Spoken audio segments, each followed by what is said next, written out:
that, I'd like to introduce our speaker. I don't have anything written down to introduce Karl, but I've met him several times. His company is Miami Swordtails. Well, it's a business, it's not a business. It's not a business, it's just where he keeps it, and he breeds beautiful, amazing swordtails. I've gotten Birchmani from him before, which were the biggest Birchmani I've ever seen. He really is exacting in his standards and how he looks at fish and what he looks for. He's going to tell you a little bit about how he raises the fish and what he likes. And with that, I'm going to turn it over to Karl. Thank you.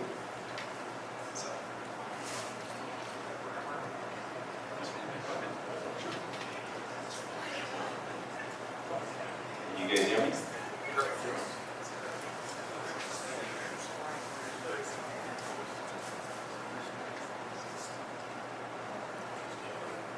First of all, thank you very much for coming. And I want to say two things before I start. I'm just a hobbyist, so I'm like most of you. I breed fish for fun, and I enjoy it a lot actually. And the second part is actually linked to what Dr. Rosenthal made a comment in his presentation about I do belong to the evil dark side of the force, okay? The people who breed fancy, don't breed the wild side. So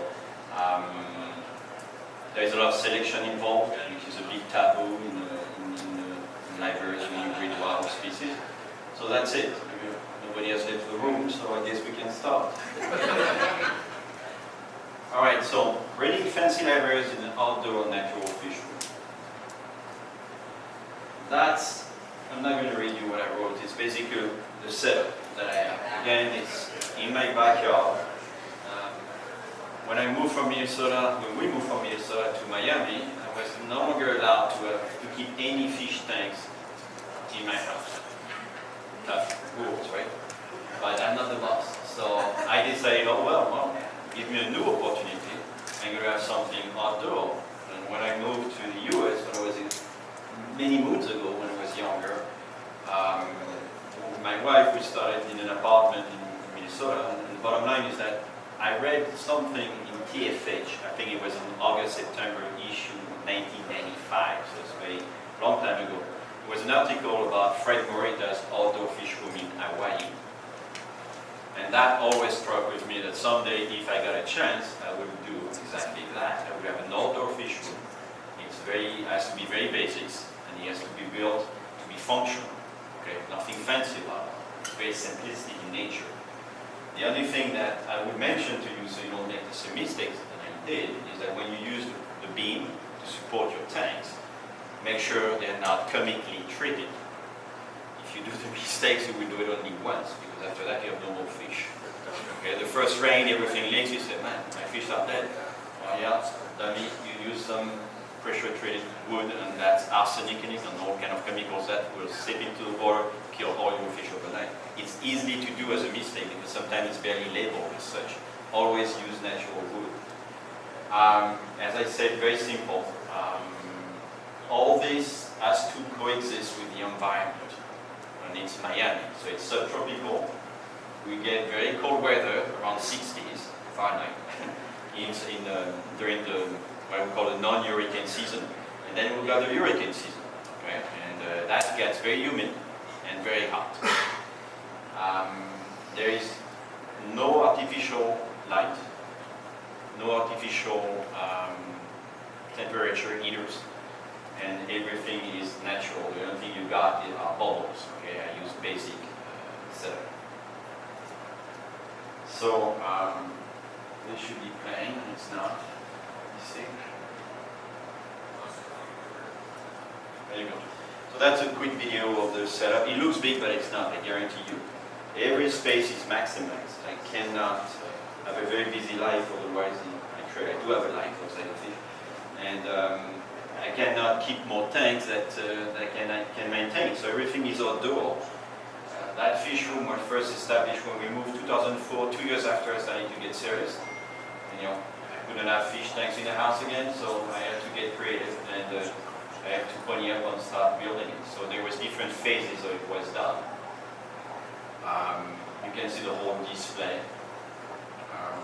I don't move the tanks. tanks stay there for decades, so to speak, literally. And what I do is that every tank is entered into a spreadsheet. I trade and financial guy, so everything that doesn't fit in the spreadsheet, I'm not happy. And those fit in the spreadsheet, so I keep all the strains and where the fry come from on a spreadsheet basis. And every tank is labeled.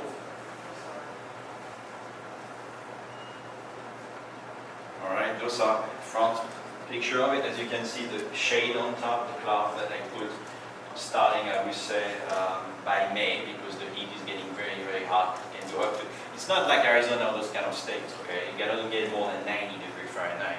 But still, direct sunlight in Miami is really strong. So you gotta protect the water, even from getting too hot or getting gray water. And it's right on the side. So on the back of it, you don't see it, but on the east, on the other corner, it's a wall, and that comes to play during what we call the colder season in Miami, where actually prevents the fish from being exposed to the windshield. Sometimes it does get cold too. I think when you're sitting over there so many times, one time you get to the low 50s, that's a challenge. Again, that's a side view, and you can see the shade being put up. As you can see, the labels, every tank is labeled. It's a number, basically, and the spreadsheet will tell you what is in there, depending on the time. Another side view. Like you guys, I run out of room sometimes, so I have to get creative. Okay? Some buckets, some small tanks right on left. So that's what I've been keeping, what I'm keeping currently, and that's post-Hurricane Irma. Why do I mention it? Because Irma in 2017 was not fun. Okay? The hurricane was huge. It was not very devastating when it comes to, well, not for some people it were, but for us, not in Miami, not very, very few damages on houses and businesses. But the problem with hurricane for most people is the aftermath. You got to deal with no electricity, and the Fishroom is no longer a priority. So I used to keep a lot of strains, and I was pretty good at it. And I had to put all those strains into 55-gallon vats and let them like that for a month. Okay? Now for selective breeding, that's be bad thing to do because you mess up everything. So that's what I was able to salvage, selectively speaking. So as you can see, I have a big thing about hyphen. It's really my stuff. And then I also keep some wild species. I say domesticated because they are not wild anymore, but they came from the wild and they are kept that way. Poecilia verifera from Campuche collection. I got this one at the LA convention in Fort Lauderdale, Florida, in 2012 from Charles Clapsaddle. I don't think he has that collection available anymore. Limia nigrofasciata, unknown collection. I got it from RIT, very well known in the LA. And Zephyrus Gershmani, which I got from Robert Lerman and Dr. Roy Levin. So, that gets a bit boring, but again, I'm not a scientist, so I use what I've learned in science for the hobby. And I've learned one thing: if you do selective, it's like guppy time if you want. If you want to selectively breed fancy salters, fancy platies, fancy guppies, livebearers, you gotta be very methodical and organized.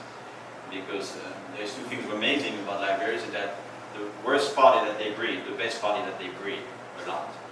It's not as good because the breeding is great because they will produce fry, but sometimes it gets to be overwhelming, and if you do not control the process, then you do not control the outcome.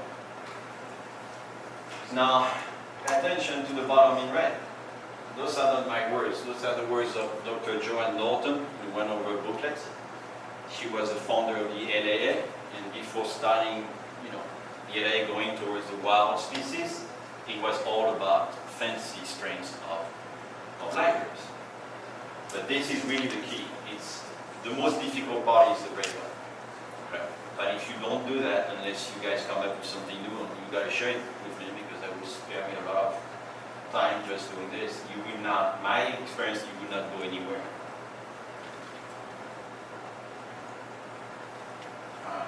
one is a 20-gallon breeders. So the breeders are on top.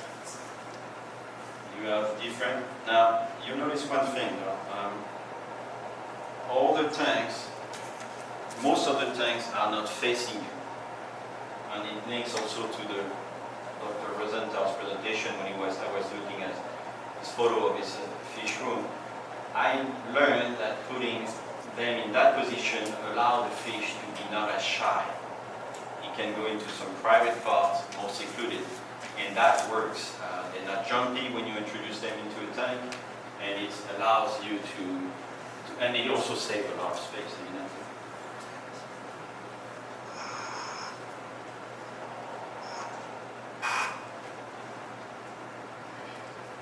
That's right underneath the breeders. That's where I put the juveniles. Those guys go on the spreadsheet, they're on rotation, and I put the entry date, and every month I have to empty the tanks. I don't chase fish, I just empty the tanks. The water comes from a well. It's so-called natural water, and it's very easy for me. I have buckets that just dump it and put it back where it belongs. And it goes right into, it drains all the way to the tropical garden.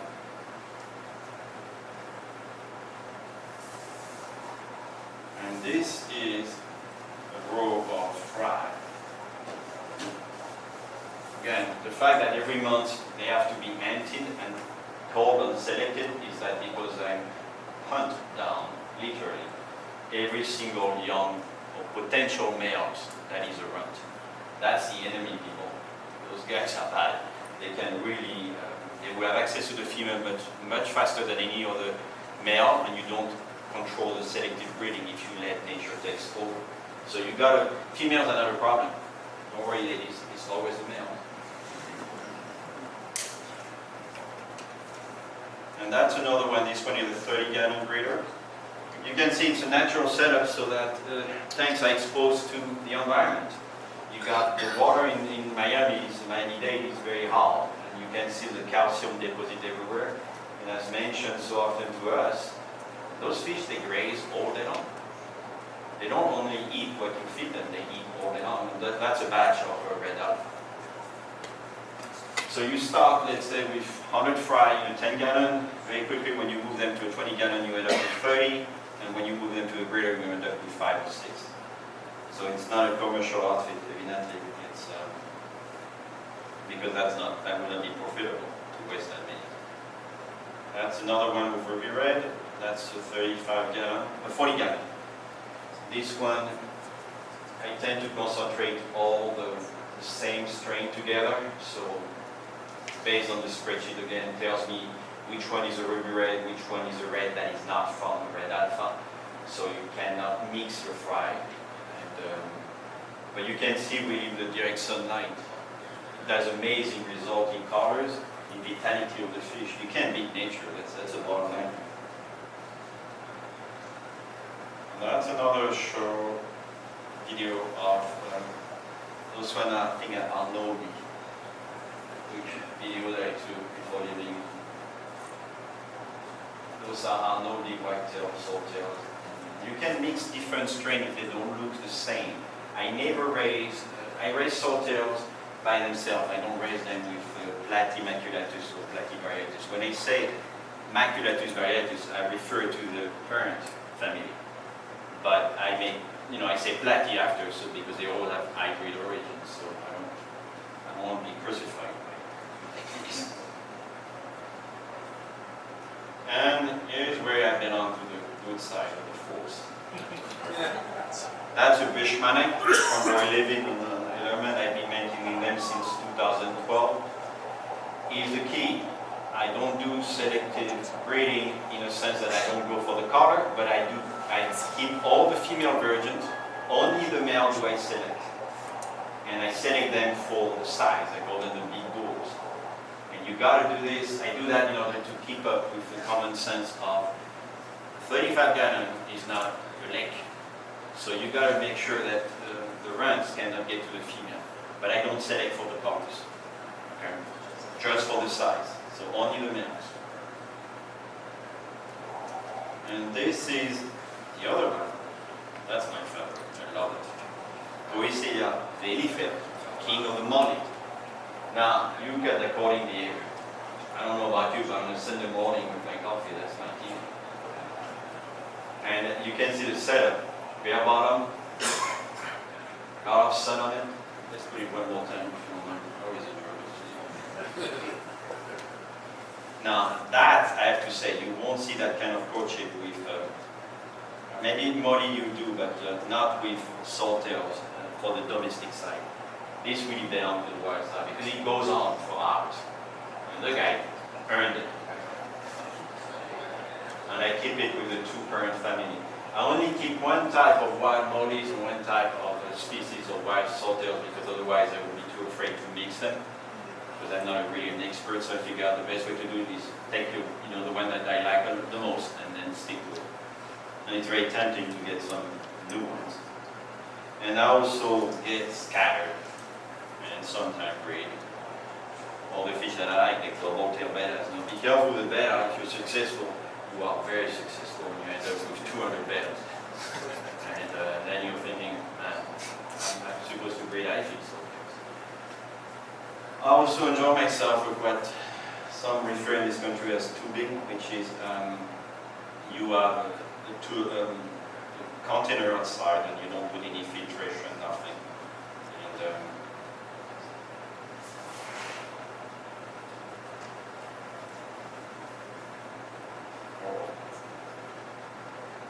Need help? yeah, I think I need your help. Okay. Sorry about that. That's okay. It's actually part of the show.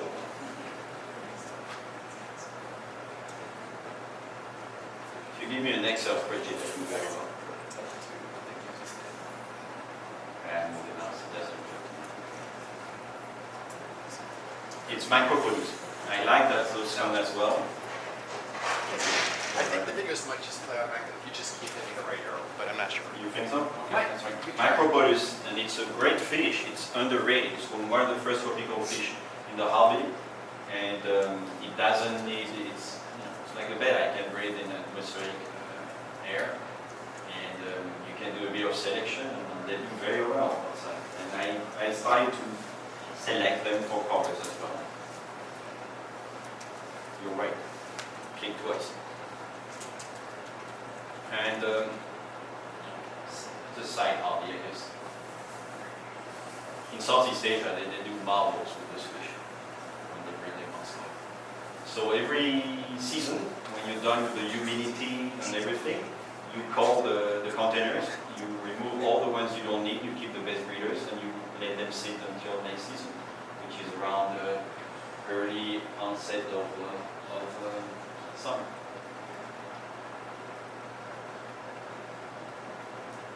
Now that's where my wife is starting to have a problem. She's thinking I'm cheating.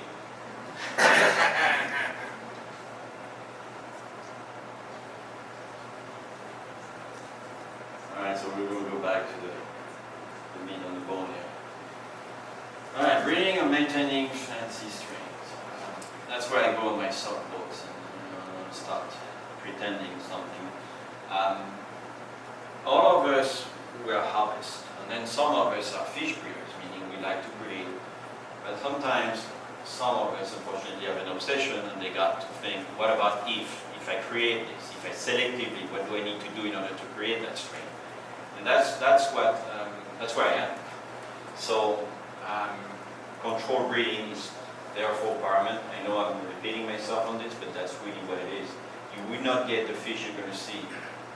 You will not get those fancy livebearers that you're going to see in those videos without doing this. That requires discipline, and that's 80% of the work when it's a pain in the butt. So you don't just duplicate, you try to recreate and you try to maximize, optimize the outcome of what you want. It can be anything. It can be the color, it can be the finish, it can be both.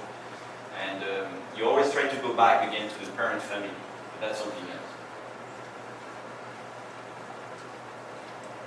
I decided to address what is new. New is a big adjective, but actually very few things in life are new. Okay, it's a different way to talk about the same thing in a different way. So, but there is one that is new. Genetically, it is new to me, and it's also new as far as the fish itself, the saltwater. It's a red alpha really red. I don't know many of you have heard about the red alpha. I got so many emails and I apologize for not responding to most of them. It's different strains, like all good stuff in fish, it comes from Germany. And so that's why we're going to go through them. And then the Arnoldi whitetail, this one originally came from Mongolia because of the fact that those guys, I guess, enjoyed that they were so isolated. Even in the communist rules, they were really also very isolated because if you have been to northern China, you know that Mongolia is even, it's not what it is today, but even 10 years ago it was very underdeveloped, shall we say. And they kept having a pure Arnoldi whitetail. We get about this after. And then the Berlin swordtail. Berlin is not the black Berlin as we call it in the US. It's completely different. Berlin is a very distinctive fish that has been around in Poland and Germany for a very long time. It's a brick red with some dots, black dots on it. And it's very difficult to duplicate. The king layer, Königlia, like the German call it, it's, I'm not very good with this. I don't know, I don't breed those fish, but it's a very distinctive one. And essentially, the large-tailed swordtails have a long gonopodium, which cannot transfer the sperm packet to the female, and it doesn't have the hook at the end of the gonopodium as well. You don't have that problem with the king layer, because the male has a shorter gonopodium and it's functional. So it's potent and it can do the job. Albino maculatus platy. That's my personal story with this one because I spotted it right away 10 years ago as being a very, very rare fish. You know, we don't see albino platy in the trade. You can go on aquarium, you can go to a pet store, and even the fish farm in Florida, you won't see them. So I always wonder, why do we have albino swordtails, but we cannot get albino maculatus platy or variatus platy? And it's very difficult to create it. I've done it with hybridization. You have some problem with fertility and everything. And the German guy had a pure strain. So I had to put my hands on it. Ruby-nosed variatus platy, why? Because that's a heck of a nice looking fish. You'll see yourself. It's beautiful. Red alpha, you can read it yourself. It's basically like all those fish come from Germany. Gunther Schramm was the first one. He's no longer with us that developed that strain.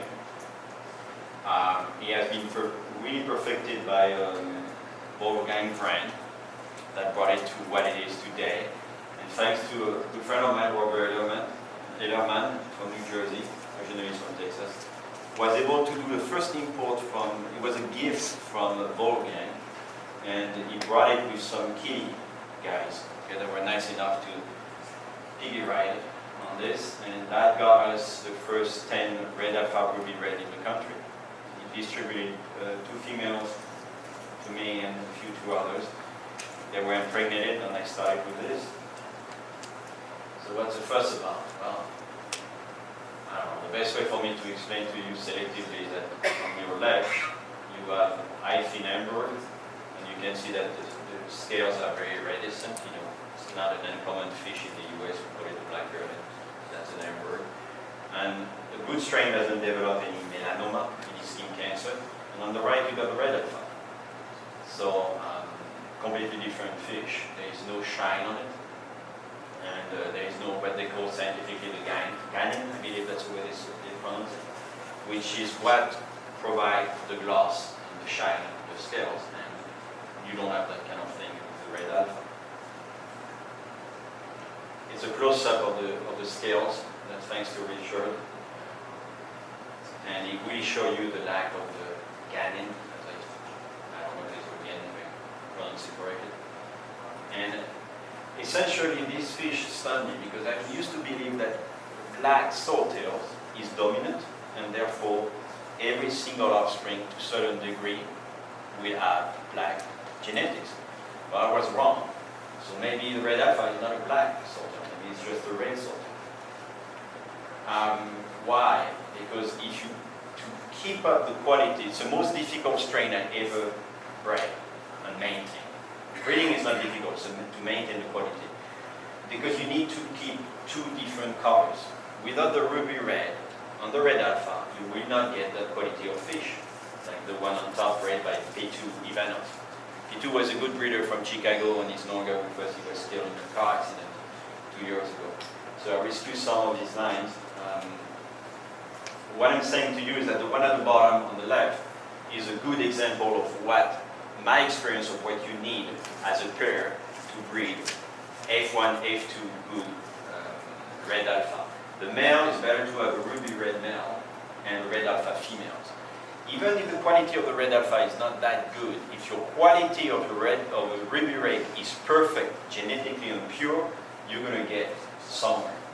If the ruby red comes from a regular red in the trade, you're going to go nowhere. You go back to the scales, to the Berlin, and it's going to be a tough one to work.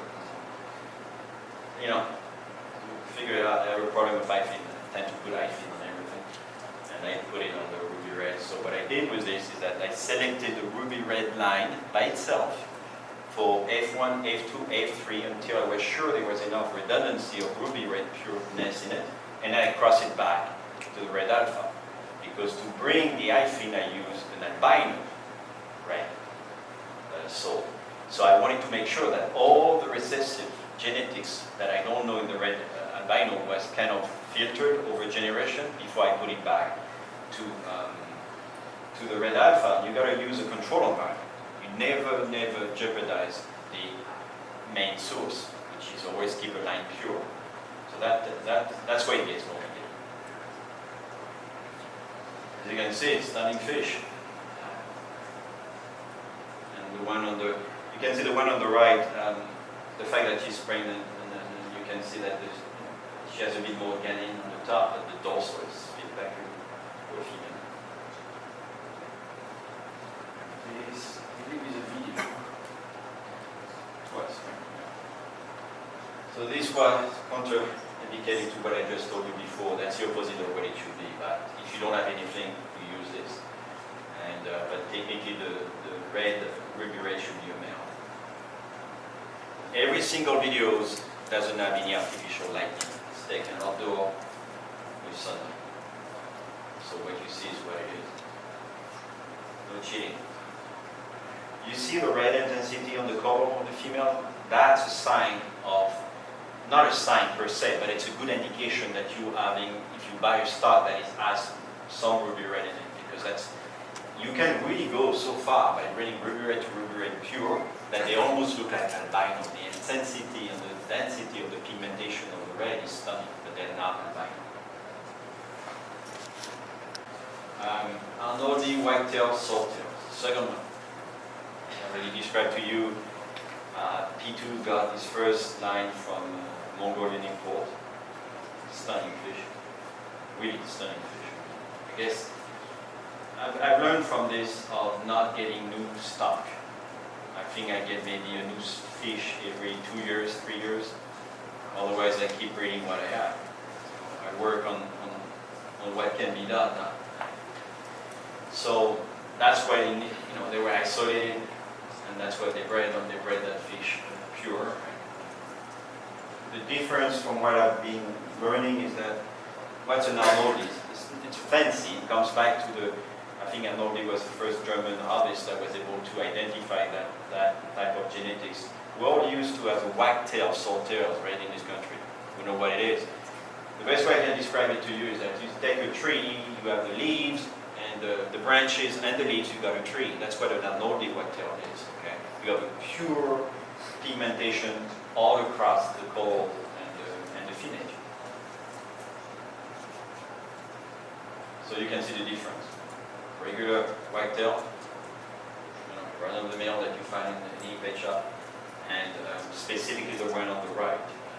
That's pure F1 Mongolian on the right. And with the age, they get so dark, it's stunning. You can put any background color on the body that you want, but I find evidently that the deep red is stunning. So, stunning fish as well. Most of them, the one at the bottom, I think, were from P2. He was really good at putting some good hyphen on them. The one on the right is the two actually at the bottom, on the top, I'm sorry, from me, and you can see the different type of body color that I put on it. One is a red brick, the other one is intense red. Those are F2 at the time. Those are young females. As you can see, the one on the right is not as perfect in intensity of the color than the one on the left. It's all about details. But again, if you don't know where your fish come from, good luck. You gotta know where those fish come from. Otherwise, it's like you're a blind mind. I mean, you won't be. It's like going in the dark. You try to leave as minimum chance in the process of selection.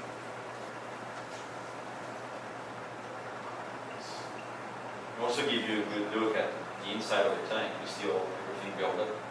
I siphon the bottom every week. I do 80% water change weekly with natural water, and still you have all that calcium deposit. And those guys, they graze. Swordtails can get very big, by the way. Don't get fooled by what you see in size in the trade. Swordtails can get really large, up to 12, 14, 15 centimeters something.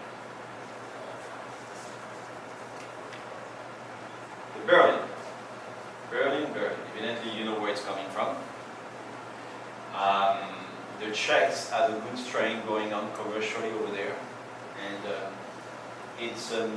I tried myself, as I said, about for 10 years. I tried to play around using what we have here, some Showa swordtails, and I was not being very successful. I still get the painted, it's a lot of melanoma. It's okay, but it's not perfect. Top of the line, on top. That's what it very.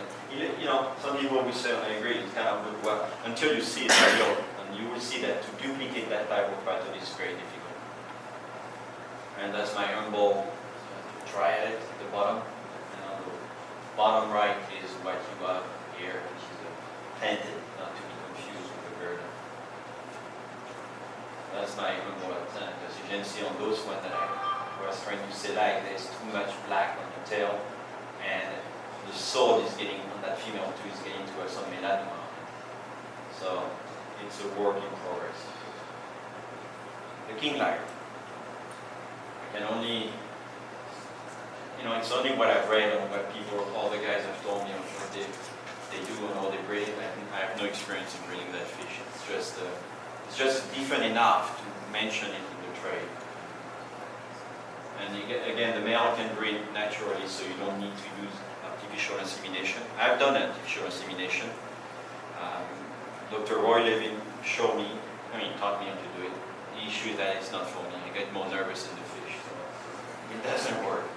But by the way, if you were to do artificial insemination, you'll be saving a lot of tank space, and you will know who does what with whom at any time. So I would not dismiss it as being something not to do. It's just not for me. It's not difficult, it's just bakery. So here are some Connie's live, king live. There's a couple, two actually, that were entered in the show. That I judged. It's getting to be more common. I would not cross those. Me personally, if I were to breed those, I would definitely not make the mistake of crossing them with Lartail, because then you introduce the gene for longer number. Is it a different gene than the Lartail? I have no clue. That's where, as I said, I'm not a scientist. But they do carry on breed through. They told me so. It means that you can establish a pure line. Albino maculatus plant. That was my crusade, so to speak. So again, Germany, close house, and I was able to get that fish from a friend of mine that was going to a guppy show in Vienna. From Vienna, he didn't tell me that, but he was stopping in Sofia, in Bulgaria. So the fish went from Vienna, Bulgaria, Michigan, and finally, when I got some heterozygous, meaning that the fish were not themselves albino, but I knew that they carried the precious gene for an albino in the maculatus. So one by one, I selected one ticket, really one fry per drop. And all those 5 fry turned out to be females. So I have to use one of the siblings that was of mixed origin with albino. But since the females were albino, I know I would get 50% albino in F2. And here you go. There were 3 different colors coming from it. I had the gold, the white, and the deep red, the blood. That's building up, by the way, on top. This one was created literally by Klaus. So that was what I was getting in F2. I have been distributing that line to guys that do more seriously breed them, and it's getting established little by little. The trick with it is that I don't go with the white color because the white have very few fry, and on top of it, they're very small. So it's very difficult to raise them. I went with the easy, which is the red. And I believe that the reason why you won't have albino platies in the trade is that it's not like the salttails. It requires more care, they don't produce a lot of fry, and you got to raise them individually. But they are very unique fish. You see, I will always go back to the family type, which is the body shape of a maculatus. You want to try to get rid of all the mix that has been in there with nourishment to create it. And that's one of my creations lately.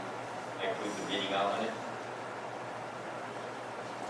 And the male is not albino, but he's a sibling, he's alpha albino, he's recessive. The female are homozygous. You can see that guy is means business.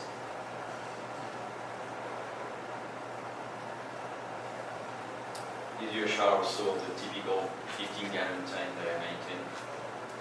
Filter, again, regular bubble filter, and plants are in a pot. They go very well. Plants grow very well if the water parameters are okay because natural light. The ruby nose varieties. Got my first shot at it on quality from Calvin, an old-time breeders in Hawaii. Out of the blue, he sent me a trio of them, and I've been breeding them and trying to distribute them to all the breeders.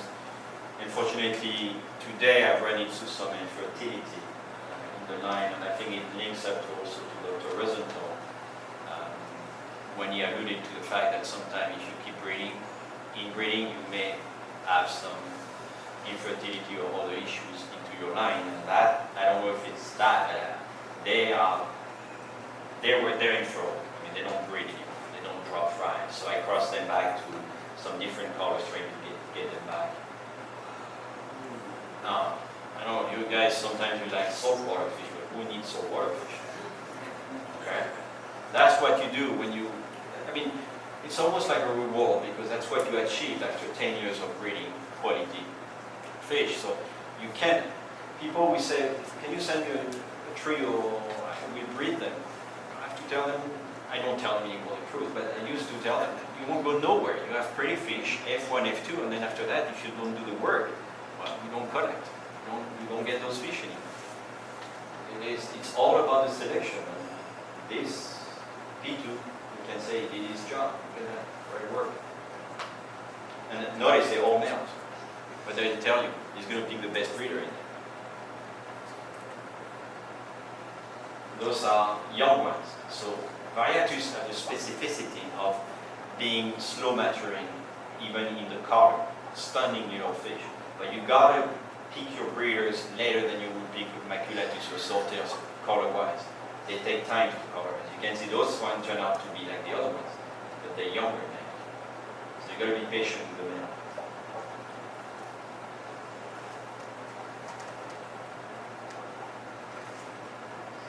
And that's one of the offshoots, which is orange. Great dorsal eye fin development. Personally, that's my choice in selective breeding, the delta shape.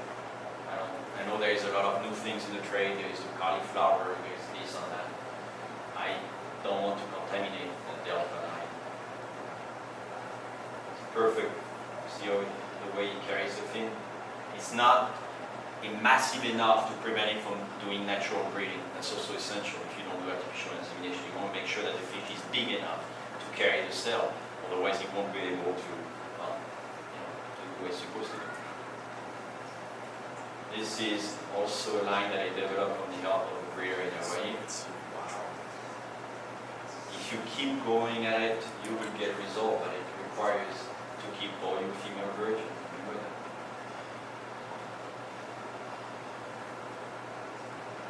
Nice looking fish. I've lost that strain in the hurricane, so I'm trying to rebuild it. I'm in 4 years now, and I'm almost there. It's not as perfect on the yellow and the dorsal, unfortunately. It's easy lost.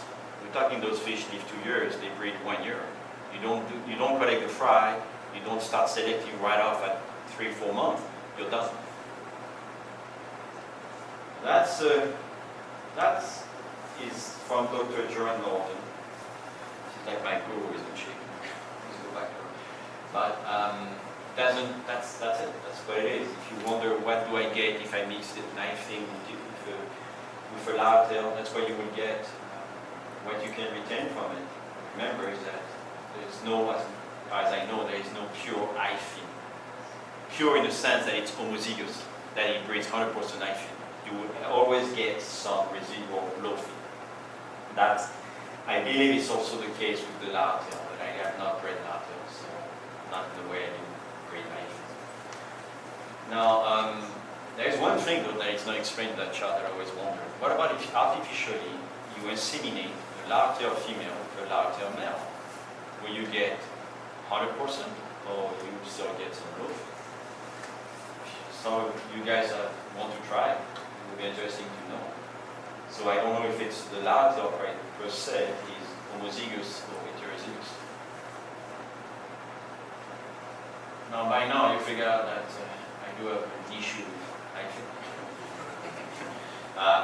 that's the sword could be bigger, but I'm trying to give you an idea of, in my mind, what is a good delta.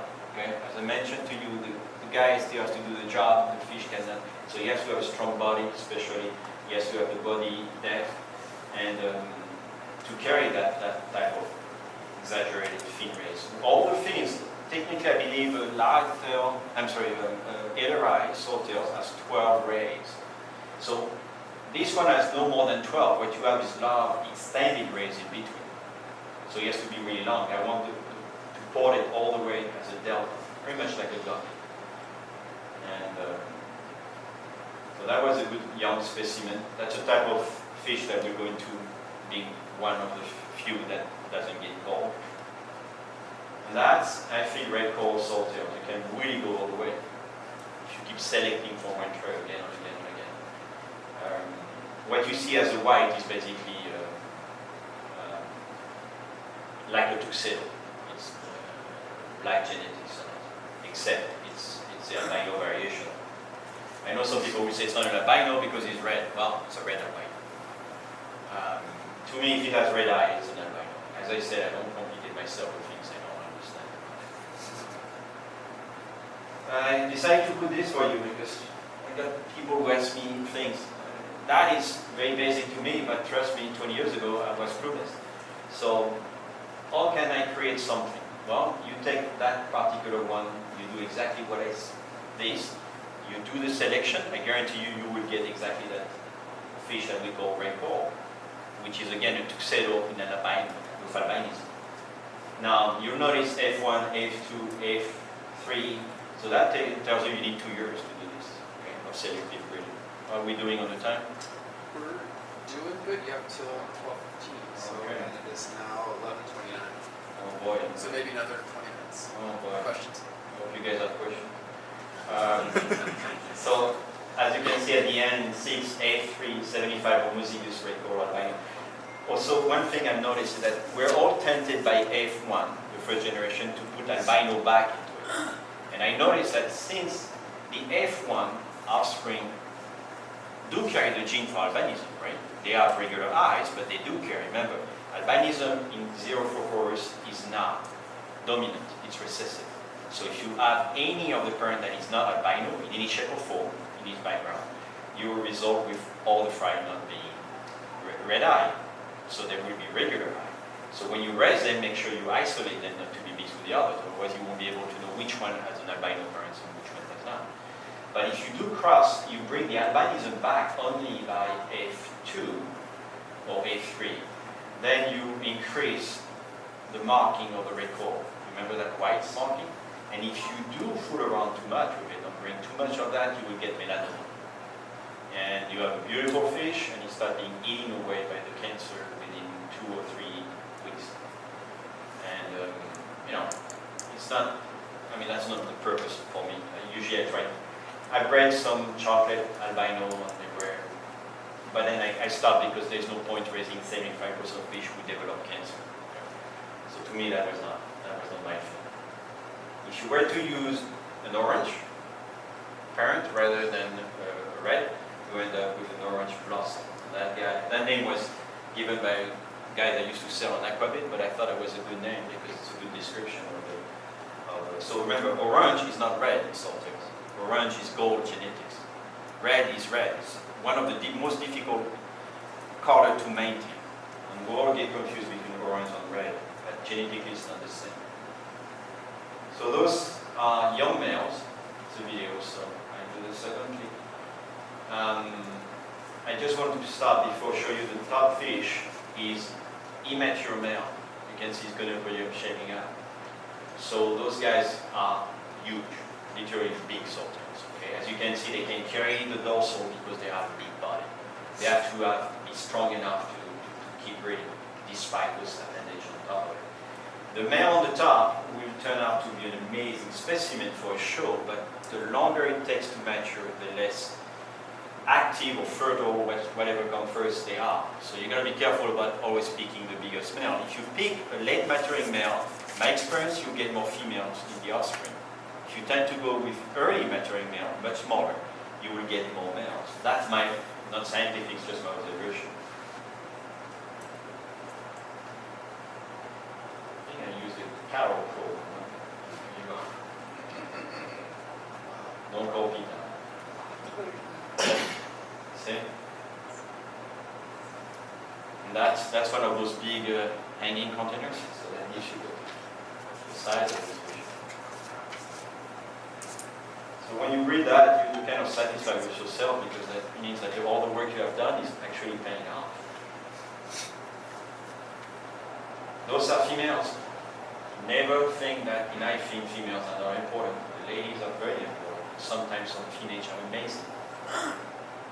You can use a low fin when you breed I-fin, only if you know the genetic backup of the low fin. If you know it comes from a good line of I-fin, then you may as well use it, but otherwise don't. You don't know in the low fin what kind of I-fin genetics you can bring into the game. Those are Humber. You see the difference with the red alpha. I like my Humber line to be really shiny, no cancer, and white dorsal. The one on the, that's too much gray on top. Should it be more shiny also all the way to the top? The one on the front. That's starting peaky. Again, very large fish. Those guys are no more than 6 months. Don't wait too long because the female can go dry. And when they do, they look like they have eggs, but they won't grow dry after a while. So you've got to breed the female at an early age.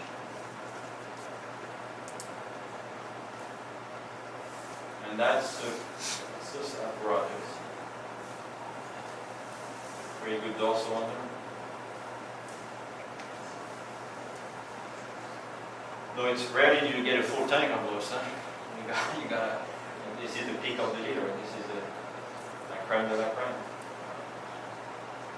And they have to be, again, you can see the body, they're strong enough to be able to move those. And it keeps growing as they age to the point where they can carry it. You know, I don't have a retirement home for fish. If they don't breed, they have no purpose.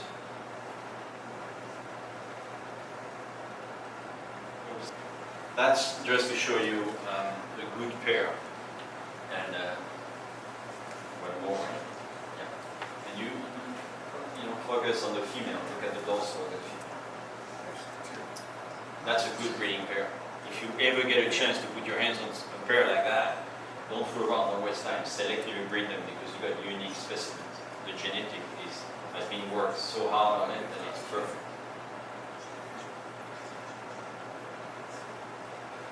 Those are the basic questions I get. What do you feed them? I feed them what they like, food.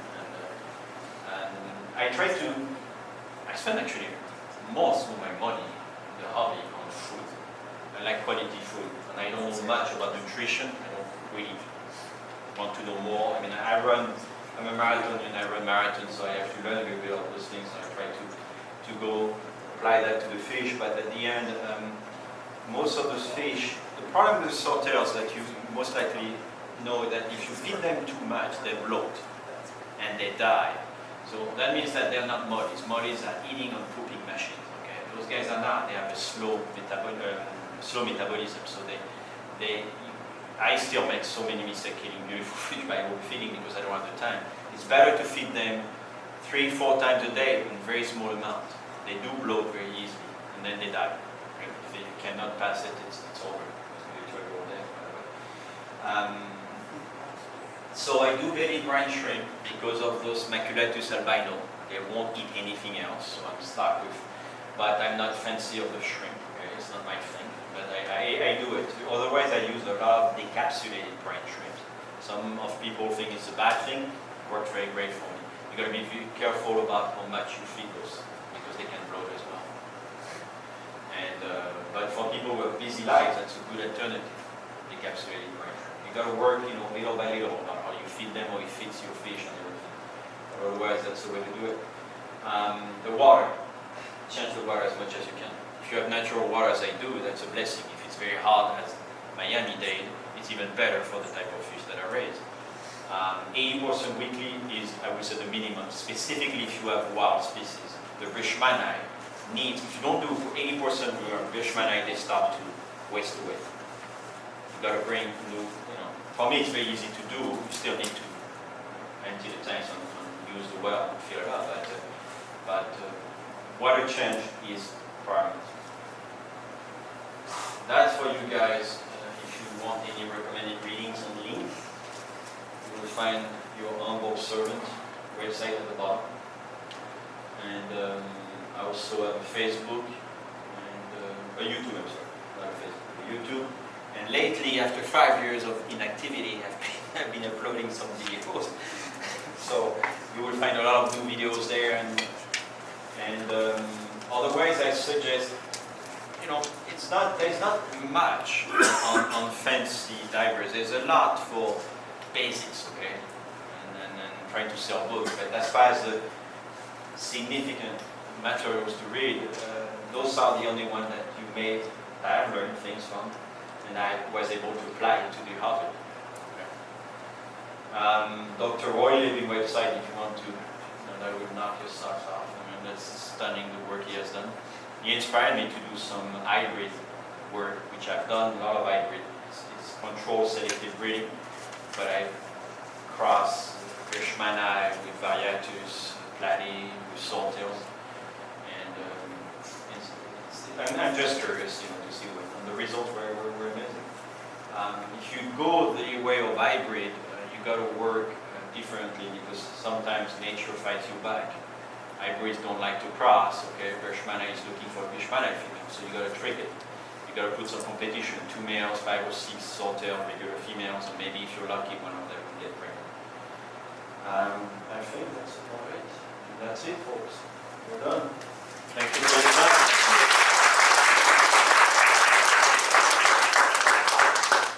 Any questions for Karl? Just out of curiosity, could you give a quick description of how you artificially inseminate? Oh, what? I'm sorry. How you artificially inseminate? Oh, you like to put more salt into my wound. Okay. First you got, that's a bit of an anecdote, and it's going to make you laugh, but that's true. I mean, you have children, you always be careful what I'm saying. But, females' anatomy in saltails are a bit more complicated than I first assumed.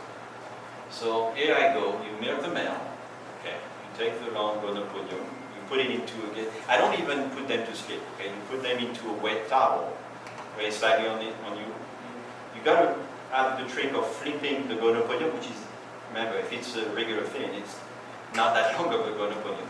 I don't want to offend the male, but you flip it, and then you milk it at the same time towards the head, and it comes out. You put it into a pipette, and right away you put it into a piece of glass that was nicely provided. All that equipment was provided by the Dr. Roy Levin. And then you put some salty solution. Right away you take it back into the people salty solution to dilute. And those are the sperm packets. It gives them the idea that they're floating, okay? And then you go for the female genitalia. The problem is that he forgot to mention to me that where exactly is that? Because it's not as obvious with mammals, okay? So yeah, I'm thinking, oh man, butcher actually. What am I doing? So you got to find, first off, the trick was to find the female, to know where it is, okay, basically. And from there, you put it slightly inside, but if you let it just drop on top, it will make its way through. If it's a virgin female, you may have to push it, but otherwise, and it works. I've done it 3 times and twice. The first time I screwed up completely, but the second and the third time were very successful with virgin females. And if you're able to do that on a daily basis, then you have another spreadsheet, and you know which male works, and then you completely save space in your tank, because now you have all your males, all your females, and you just have 5 gallons for your female to drop. And we're talking maybe 25% of the tanks that would be, that's all what you need. So that's really, it's a great tool if you're up to it. Yes? So what are your strategies for identifying potential males and females early on? Talk to a good guppy breeder. A good guppy breeder will tell you. You first look at, you got to remove the male before it's functioning. And if the thing swings, it's done, okay? So you got to make sure that as soon as you see a bit of a pointy thing on the animal, that's where you remove it. Sometimes, with time, you get much better at it. You can look at it and you say, well, that's going to be an early maturing male. The real danger are the tiny little males. You know those little suckers that are like unbelievable. They got to be on every strain, every good line. And sometimes they have, you have them when you think it's a female, it's not easy to see, it's a white maculatus, not easy, nobody has the age, you don't see as well. And that well, and then you look at it and you say, man, too late. So when that happened, you got to throw everything away. So you got to depend on the strains. Okay, if you have maculatus, they have a lot of early maturing male, and you got to be careful every week to sort them out. And if you cannot sort out 200 fry, then don't keep 200 fry. And swordtails, when you start seeing the anal fin shaping up slightly, it gets more caved in on the ventral, then that's where you. It's better to take a male out, put it with a female, and you find out that it's a female, than leaving one male with all the females. So if you make the mistake, make it the right way. That's practical thinking. Other questions? Oh my God, that's not fair. I got 200 questions by emails. Come on. Which I don't respond to. Well, thank you, Karl. All right. How long do you keep a male with the females to make sure they get pregnant? I couldn't hear. What? How long do you normally keep a male with the females to make sure the females are pregnant? It depends on the chemistry of the fish. Sometimes some females are really bossy, especially in domestics, and then you got to change that. You got to put another female, but usually you put them for 2 months. And even if she gets impregnated after 28 days, she's supposed to drop 20 days. I don't mind wasting that first drop. I want to make sure that she has got more sperm packet in it, so that she's more, she will be produce more fry. So I say wait 2 months, but don't forget to pick up the fry. Otherwise the female may have 5 or 6 drops, and after that it's done. So time is of the essence. They don't live very long. They don't breed very long. And always use young females before they get dry. That is it. Thank you for your time. Thank you.